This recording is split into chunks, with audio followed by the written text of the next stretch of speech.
आप सभी को मेरा नमस्कार।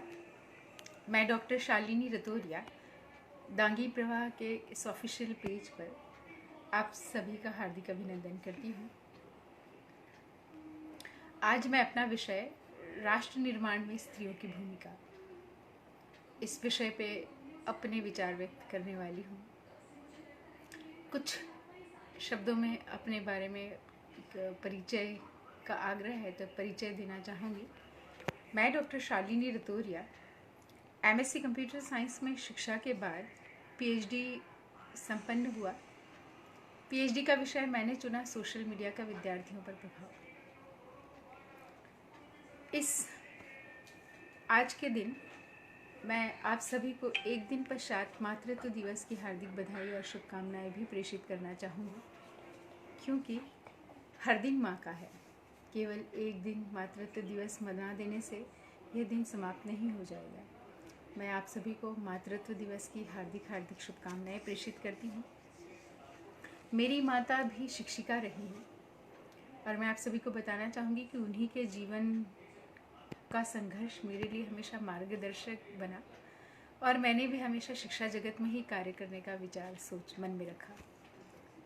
लेकिन मैं बहुत खुशकिस्मत हूँ कि जिस सपने को मैंने सोचा या जो चाहा उसी क्षेत्र में आज मैं काम कर रही हूँ।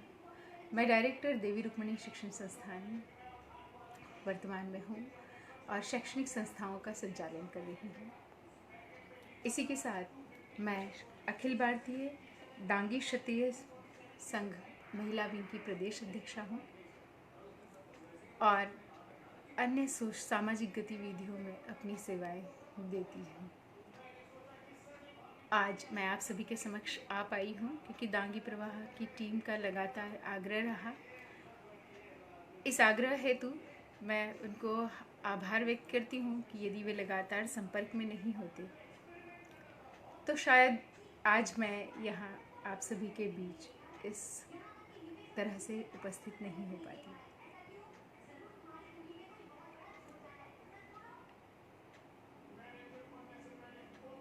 मुझे उम्मीद है कि आज इस लाइव कार्यक्रम को दांगी समाज की महिलाओं तक भी के माध्यम से मेरी बात दांगी समाज महिलाओं के बीच में भी पहुंचेगी और सभी स्त्री जगत में मैं अपनी बात उनके भावों को समझते हुए रख पाऊंगी।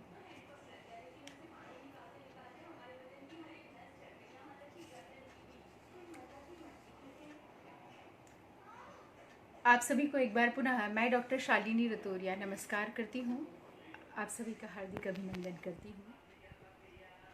मैं आज अपने विषय पर अपने विचार व्यक्त करने जा रही हूँ, लेकिन उसके पहले कुछ शब्दों से मैं एक विश्व मंगल की कामना करती हूँ। इस जग के दुखियारे सारे प्राणी का मंगल होए रे, जल में थल में और गगन में सबका मंगल होए रे। इन्हीं शब्दों के साथ मैं सर्वप्रथम विश्व मंगल की कामना करती हूँ और ईश्वर से प्रार्थना करती हूँ कि आप सभी स्वस्थ हों, निरोगी हों, आपका जीवन सुखमय हो। राष्ट्र निर्माण में स्त्रियों की भूमिका, वैसे तो यह विषय अपने आप में बहुत विशाल है, क्योंकि स्त्री का हर रूप एक अथाह सागर है, चाहे वह माँ का स्वरूप हो, चाहे बहन का, चाहे बेटी का या पत्नी का। एक एक विषय गहन है और इस एक एक विषय में हम ये कोशिश कर सकते हैं, मैं कोशिश करूँगी कि अपने दिए गए सीमित समय में मैं इस विषय को रख पाऊँ। नारी तेरे रूप अनेक, सभी युगों में और कालों में है तेरी शक्ति का उल्लेख। दांगी प्रवाह के द्वारा राष्ट्र निर्माण में स्त्रियों की भूमिका विषय पर आज मुझे विचार व्यक्त करने के लिए सादर आमंत्रित किया गया। मैं दांगी प्रवाह के संपादक और पूरे मंडल को हार्दिक आभार व्यक्त करती हूँ, हार्दिक धन्यवाद प्रेषित करती हूँ। आप इस कठिन समय में भी राष्ट्र निर्माण में अपनी जो भी महती भूमिका हो सकती है, इसको निभाने की भरपूर कोशिश कर रहे हैं। आप बधाई के पात्र हैं। अथाह सागर है स्त्री शक्ति और उसके योगदान पर बात करना, इसका एक एक स्वरूप पर महाकाव्यों की रचना की जा सकती है। माँ, बेटी, बहन, हर रूप में स्त्री पूजनीय है। किंतु एक सीमित अंतराल में मैं इसे समेटने की चेष्टा कर रही हूँ, कोशिश कर रही हूँ। जब ढह रही हो आस्थाएं, जब भटक रहे हो रास्ते, तो इस संसार में एक स्त्री पर कीजिए विश्वास। वह ये बताएगी सबसे छुपा रखा हुआ अपना अनुभव। तो आज ऐसी स्त्री शक्ति जो जब सारी आस्थाएं टूट रही हों, जर्जर हो रही हों, तो उस पर विश्वास करने पर हम नई दिशा प्राप्त कर सकते हैं। और यह बात हर युग में स्वयं सिद्ध हुई है और चरितार्थ रही है। विशेष रूप से तो भारतीय जीवन शैली में यह चरितार्थ है ही। यह बात स्त्रियों के लिए कही गई है क्योंकि कुछ गुण जो ईश्वर की इस अद्भुत रचना में समाहित है, हर युग, हर काल, हर परिस्थिति में दिखाई दे रहे हैं। A woman is having natural skills of management.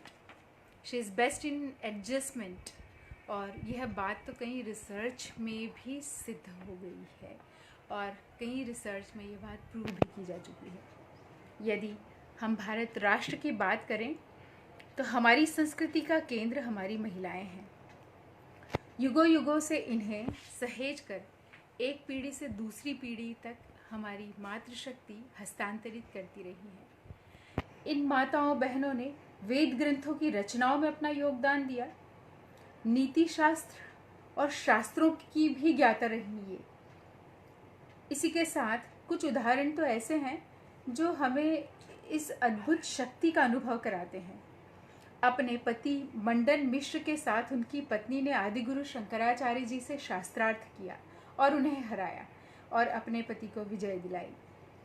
यदि आप माँ स्त्री के हर स्वरूप को देखें तो माँ के रूप में माँ जीजाबाई जैसी माँ का उदाहरण ढूंढ पाना कठिन है। माँ जीजाबाई ने गर्भकाल में ही, इसके पूर्व ही शिवाजी जैसे बालक के बारे में विचार किया और वैसे ही बालक के बारे में सोचा और वैसे ही बालक को जन्म देकर ऐसे बालक का निर्माण किया। यदि पत्नी के रूप में एक महिला की योगदान को देखा जाए तो एक पराकाष्ठा ये है कि जब पति पत्नी के बीच में जब ऐसा एक समय आए जब पुरुष युद्ध में जाने वाला हो लेकिन अपने दायित्व से विमुख होने लगा हो, तब इस देश ने ऐसी स्त्रियों को भी देखा है जिन्होंने अपना शीश काट कर भाल में सजा कर रख दिया हो। ऐसी बेटियां भी इस देश ने देखी है जब किसी के हौसले टूट रहे हों तो वो उनका हौसला बन जाए।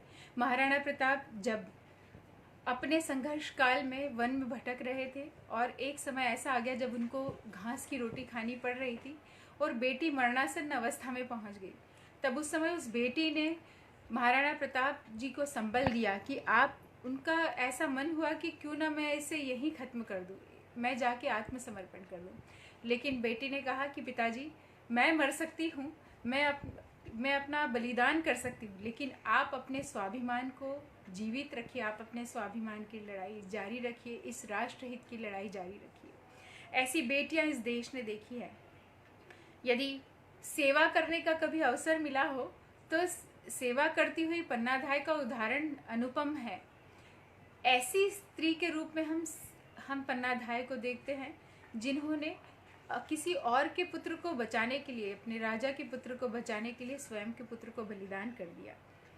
ऐसे यदि कर्तव्य पथ पर यदि स्त्रियां चली हैं तो माँ अहिल्या जैसा उदाहरण बन गई हैं।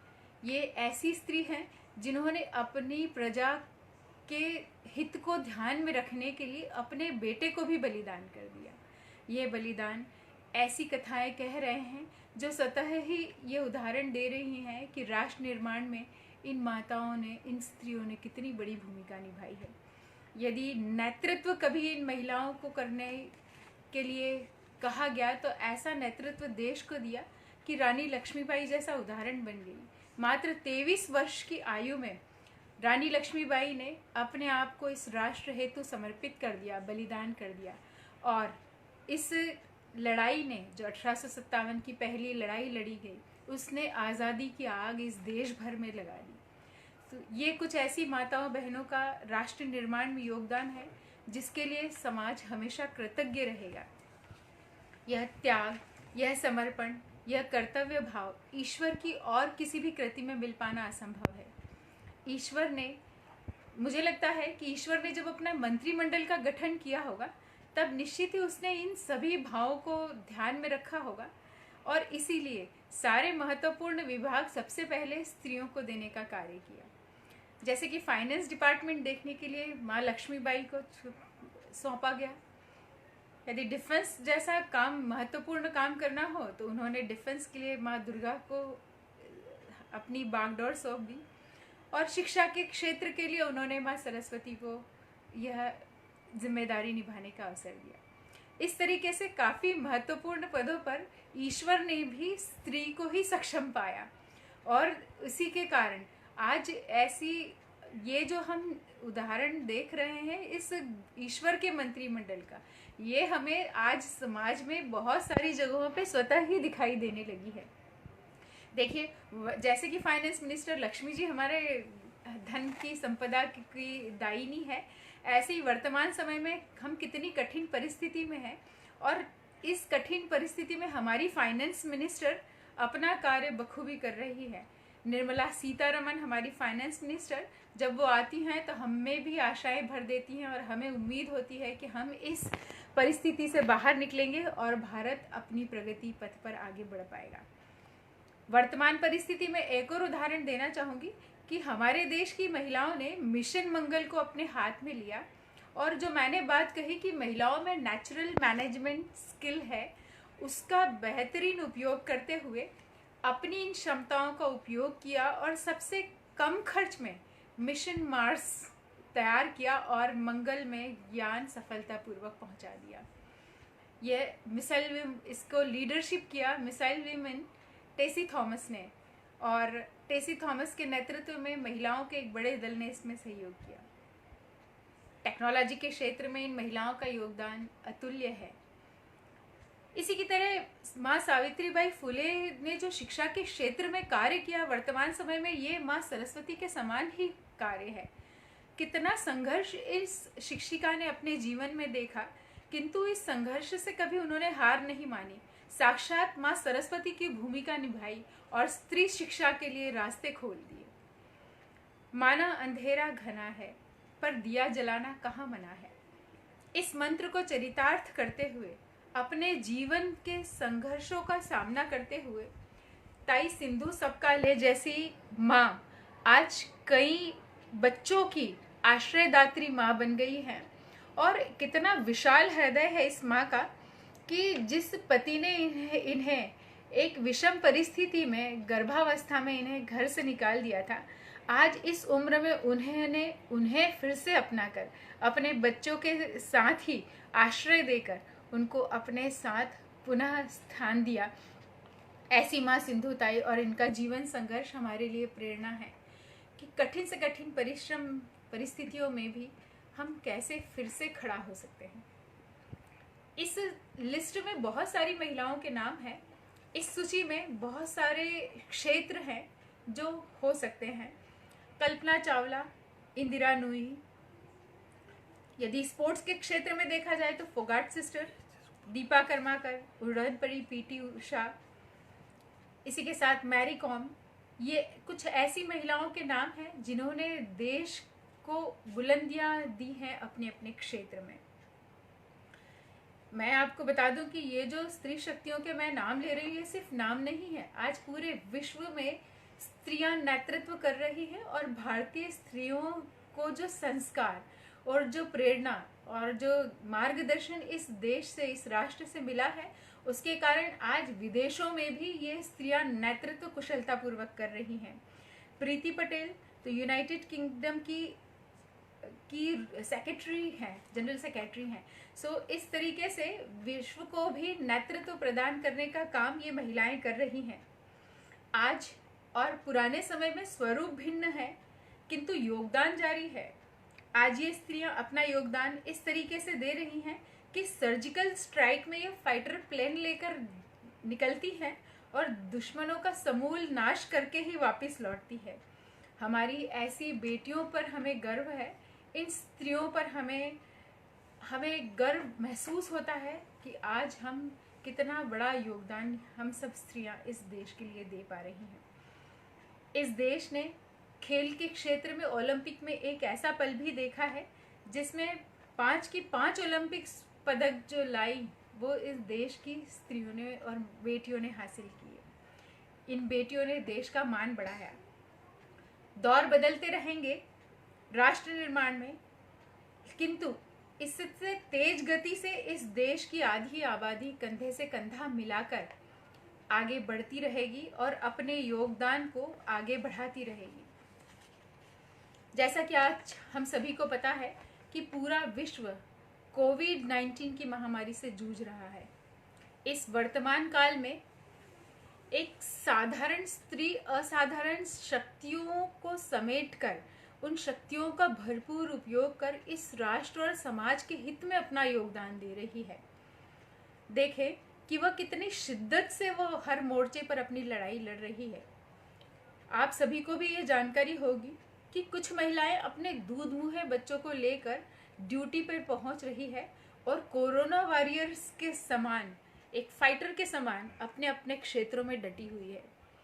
कितनी महिलाएं स्वास्थ्य सेवाओं में नर्सिंग के क्षेत्र से अपना योगदान दे रही हैं। कुछ तो रात दिन कुछ नहीं कर सकती तो घर में बैठकर मास्क बनाकर अपनी समाज को, अपने घर को, अपने परिवार को और आसपास के लोगों को सेफ कर रही है। सेवा की पराकाष्ठा है कि पुलिस विभाग में कार्यरत महिलाएं तो ड्यूटी के साथ साथ लोगों के लिए भोजन भी बना रही हैं। जिन लोगों को भोजन की आवश्यकता है उनका भोजन पका रही हैं। हजारों भूखों के लिए तो ये अब अन्नदात्री, अन्नपूर्णा माँ देवी साक्षात बन चुकी हैं। माँ के रूप में स्त्रियां कल भी योद्धा थी, आज भी योद्धा हैं और हमेशा भविष्य में भी योद्धा के समान ही लड़ती रहेंगी।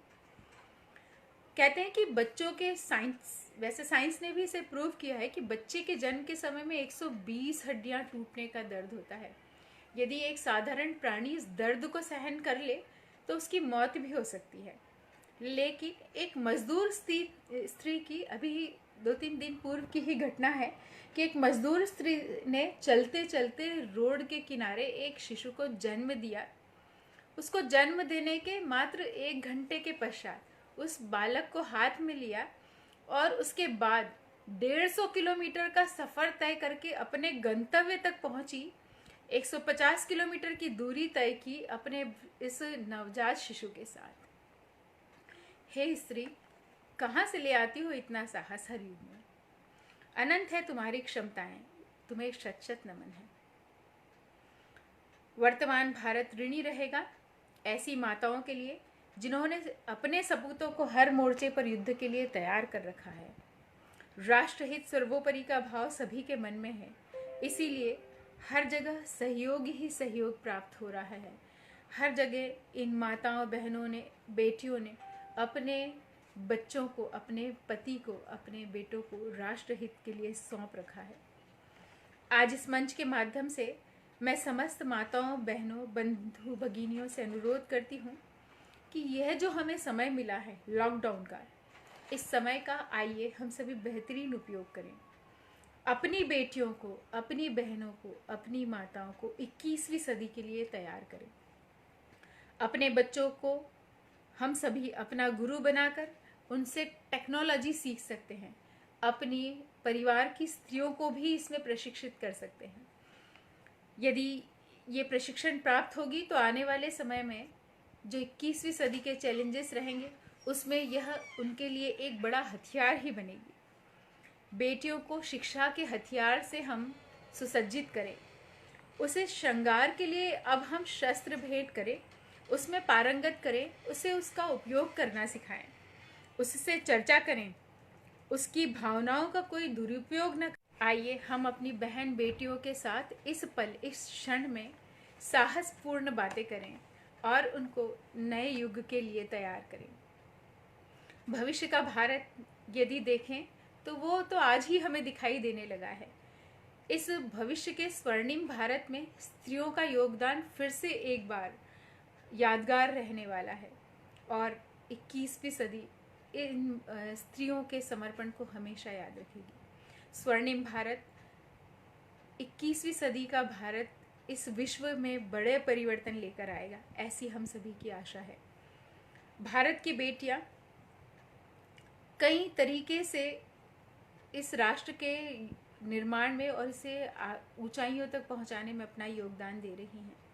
21वीं सदी की हमारी बेटियां शिक्षा से सुसज्जित होंगी, यह टेक्नोसेवी स्त्रियां होंगी और बेझिझक नेतृत्व कर भारत की सफलता के नए आयाम लिखेंगी। 21वीं सदी के राष्ट्र निर्माण में भी यह बेटियां अपना योगदान देने के लिए पूरी तरह से तैयार हैं, और जो तैयार नहीं है वो इस समय में अपना भरपूर प्रशिक्षण स्वयं कर सकती हैं, अपने समय का बेहतरीन उपयोग कर सकती हैं। आज गृहिणी भी इस समय का उपयोग कर टेक्नोलॉजी के साथ ट्रेंड हो रही हैं और हो भी सकती हैं, और मुझे लगता है कई परिवार इस पर बहुत सारा कार्य कर भी रहे हैं। हम भारत की बेटियां हैं, भारत माता की गोदी में पली बढ़ी हैं। जब जब यह राष्ट्र हमें पुकारेगा, कोई बाधा हमें रोक नहीं पाएगी। अमेरिका में एक भारतीय मूल की डॉक्टर ने अपनी सेवाएं दी, और इस सेवाओं में जब उनका समर्पण और सेवा भाव देखा तो सभी उस देश के सभी नागरिक गाड़ियां लेकर उस डॉक्टर के घर पहुंचे और उनके प्रति कृतज्ञता और आभार व्यक्त किया। दिल्ली की एक शिक्षिका राशन वितरण का कार्य करती रहीं, और राशन वितरण के कार्य करते करते उनका जीवन समाप्त हुआ। वो एक कोरोना वॉरियर के रूप में इस देश में हमेशा याद रखी जाएंगी। ऐसी अनेक स्त्रियां, ऐसे अनेक योगदान सदियों से चले आ रहे हैं और यह अनवरत जारी है, और मुझे लगता है कि इस देश की बेटियों का यह समर्पण भाव कभी थमने वाला नहीं, यह कभी रुकने वाला नहीं। आज कोविड-19 की महामारी से जो हम जूझ रहे हैं, इस सभी में से बाहर आने के लिए हम सभी अपनी अपनी बेहतरीन कोशिश कर रहे हैं, लेकिन इस बेहतरीन कोशिशों के बावजूद तनाव हमारे जीवन का धीरे धीरे हिस्सा होने लगा है। यह तनाव अब हमें सताने लगा है, लेकिन यदि हम स्त्रियों से कुछ गुणों को सीख लें तो हम इस तनाव से बाहर आ सकते हैं। नेचुरल क्वालिटीज़ जो स्त्रियों की है, यदि उनको अपना ले तो हर व्यक्ति जिसे चिंता है अपनी आमदनी की, जिसे चिंता है अपनी शिक्षा की, जिसे चिंता है कि मेरे भविष्य का क्या होगा, ऐसी सारी चिंताओं से वो बाहर आ सकता है यदि वो अपने घर की स्त्रियों के जो गुण हैं उनको एक बार अध्ययन कर ले और उनको अपने आप में संभाले। Love and affection we can learn from a women. आपके हर घर की नींव ये महिलाएं हैं। कितना प्रेम, स्नेह, त्याग और बलिदान है। यदि सब भूल कर यदि हम इनसे मुस्कुराना भी सीख लें तो हम इस तनाव से बाहर आ सकते हैं। इन स्त्रियों से वर्तमान समय में हम बहुत कुछ सीख सकते हैं। दाम अक्सर है ऊंचे ख्वाहिशों के, मगर खुशियां आज भी हरगिज महंगी नहीं। खुश रहना कैसे कर सकते हैं हम, ये तो स्त्रियों से ही सीखा जा सकता है, क्योंकि कितनी से कठिन परिस्थितियां हों, हमेशा इन्होंने मुस्कुराकर सामना किया है। हर घर की नींव स्त्रियां हैं, और इन स्त्रियों से हम सक्सेस कीज सीख सकते हैं। 4P कीज मैं आप सभी से अनुरोध करूंगी कि इस समय में हम सभी सीखें, जो स्त्रियों का विशेष गुण है। Practice of helping others. घर के छोटे से लगाकर बड़े व्यक्ति के कार्यों में सहयोग करना स्त्री की सदैव आदत है, और जब ये हमारी भी आदत बन जाएगी तो हम अपने आप आत्मिक प्रसन्नता को महसूस कर पाएंगे। तो हम सभी इस गुण को सीख कर एक दूसरे की सहायता करना सीखें, एक दूसरे के साथ खड़े रहना सीखें। इसी के साथ प्रैक्टिस ग्रैटिट्यूड। स्त्रियां हमेशा अपने प्रति समर्पण की आभारी होती हैं। अपने प्रति जो भी कार्य किया गया है उसके प्रति आभार व्यक्त करने में हरगिज नहीं चूकती, चाहे वो पिता ने का समर्पण हो, चाहे पति के रूप में मिला हो, चाहे माता का हो। वह दिल खोल के सभी के प्रति अपना ग्रैटिट्यूड का भाव शो करने में कभी भी नहीं चूकते, अपना सकते हैं। Practice of appreciating. अपने बच्चे के छोटे से छोटे काम को भी कितना अप्रिशिएट करती है, आपकी छोटी सफलता जिसे लोग ध्यान भी नहीं देते, लेकिन जब आप घर में बताते हैं या शेयर करते हैं तो घर का माहौल बदल जाता है और आपको खुशी खुशी बहुत सारी बधाइयाँ मिलती है। तो ये प्रैक्टिस ऑफ एप्रिसिएशन, हर चीज़ को अप्रिशिएट करना, हर चीज़ की तारीफ़ करना, उसको मोटिवेट करना, यदि ये गुण हमने स्त्रियों से सीख लिया तो मुझे लगता है कि कितना भी बड़ा तनाव हो ये जीवन में हमारे कभी घर नहीं कर पाएगा। एंड पर्पस ऑफ लाइफ, एक स्त्री के जीवन में यदि वो एक अर्निंग मेंबर है तब भी उसके पास एक ध्येय होता है, और यदि वो गृहिणी है तब भी उसके पास एक ध्येय होता है। वह ये बहुत बेहतरीन तरीके से जानती है कि मुझे अपने घर को क्या दिशा देनी है, मुझे अपने घर के लिए कब किस वक्त क्या निर्णय लेना है, और वह इस निर्णय को लेते समय बिल्कुल नहीं झिझकती। यदि घर में कुछ गलत है या उसके बच्चे कभी गलत कर भी रहे होते हैं तो वो बेझिझक और बेबाक अपनी बात रखती है और स्पष्ट शब्दों में कहती है कि ये गलत है, चाहे वो आपको अच्छी लगे या बुरी लगे। हो सकता हो कि क्षण भर उसकी बात आपको बुरी लगी हो, लेकिन उसके पश्चात जब जीवन में आप कठिनाइयों का सामना करते हैं तब आपको पता चलता है कि आपकी माँ कितना सही कहती थी, ये बहन कितना सही रास्ता दिखाती थी। तो इस तरीके से हम ये सक्सेस कीज इन महिलाओं से सीख सकते हैं और इस कोविड-19 के तनाव भरे माहौल से बाहर आ सकते हैं। हर घर में स्त्री का योगदान है और हर घर की नींव स्त्रियां हैं, और हर घर में संस्कार की जो अनवरत धारा प्रवाहित हो रही है वो इन स्त्रियों के द्वारा ही हो रही है। हम समझ सकते हैं कि स्त्रियों का योगदान कितना महत्वपूर्ण है। So let us live a pleasant life, let us live engaged life, let us live meaningful life. हम खुश रहें, इनसे ही सीख रहे हैं। मैंने भी अपनी माता से सीखा है, आप भी सीख सकते हैं और बाकी सबसे भी सीख रहे हैं। खुश रहें, क्योंकि परेशान रहने से मुश्किलें कम नहीं होंगी बल्कि आपका सुकून भी छीन लेंगी। तो अब समय है कि हम, जैसे कि हम सभी समझ रहे हैं कि आने वाला समय हमारे लिए बहुत चिंताजनक हो सकता है, लेकिन इसका सामना तो हम कर ही सकते हैं। इसका डट कर सामना करने के लिए हम एक स्त्री के जीवन से ही ये सारे गुण सीख सकते हैं। मैं आप सभी से जो प्रारंभ में बात कही थी उसे फिर से दोहरा कर अपनी बात को कुछ शब्दों के साथ विराम देना चाहूँगी। जब ढह रही हो आस्थाएं, जब भटक रहे हो रास्ते, तो इस संसार में एक स्त्री पर कीजिए विश्वास। जब ढह रही हो आस्थाएं, जब भटक रहे हो रास्ते, तो इस संसार में एक स्त्री पर कीजिए विश्वास। वह ही बता पाएगी आपको छुपा रखे कुछ अपने अनुभव। तो ऐसे कठिन समय में भी कुछ रास्ते हम ढूंढ सकते हैं, कुछ रास्ते हम हासिल कर सकते हैं। अंत में मैं आप सभी को कहना चाहूँगी, आप सभी अपने अपने घरों में रहें, सेफ रहें, स्टे कनेक्टेड, लेकिन सोशल डिस्टेंसिंग का पालन करें। आप कभी भी बाहर जाएं तो चेहरे पर मास्क लगाकर ही जाएं। अपने आप को प्रोटेक्ट करें, क्योंकि प्रोटेक्ट करके रखना, स्वयं को बचाना हम सभी की जिम्मेदारी है।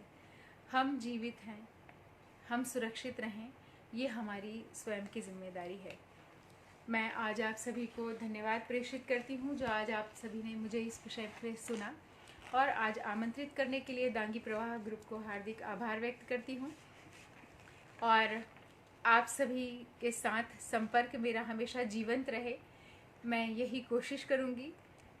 Be safe, stay connected. बहुत बहुत धन्यवाद, बहुत बहुत आभार। जय हिंद, जय भारत, जय मातृशक्ति, जय राष्ट्र शक्ति। धन्यवाद।